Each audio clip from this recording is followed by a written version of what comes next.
ஆதியும் மந்தமோ எல்லாரும் பேரும் சோதியை யாம் பாட கேட்டேயும் வாழ்த்தடங்கள்.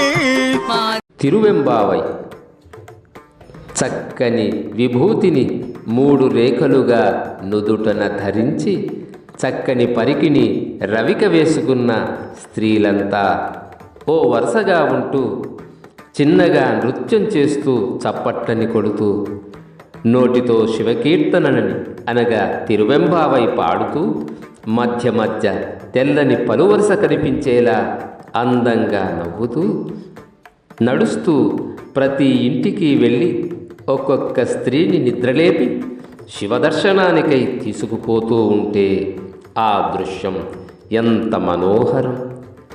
అలాంటి వాళ్ళు పాడే పాటల్లో అంతర్థాన్ని తెలుపుతున్నాడు మాణిక్యవాచకార్. ఈ మొదటి పాశురంలో ఒక అమ్మాయిని ఇలా నిద్రలేపుతున్నారు. కాంతులని విశాలమైన నేత్రములు గల ఓ చెలి, ఆద్యంతాలు లేని అపురూపమైన అఖండ జ్యోతిని గురించి మేము పాడుతూ ఉంటే వింటూ కూడా నిద్రిస్తున్నావా? నీ చెవులు మొద్దుబారినవా?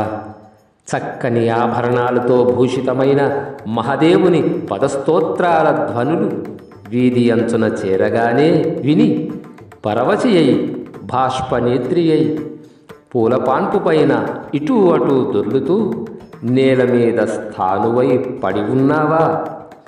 ఏమి పారవశ్యము ఓ చెలి, మా నెచ్చెలి, నీ పరవశ స్థితిని ఏమని వర్ణించగలం? మేలుకో, ఆలోచించు ఓ మా చెలి అంటూ మొదటి అమ్మాయిని నిద్రలేపుతున్నారు.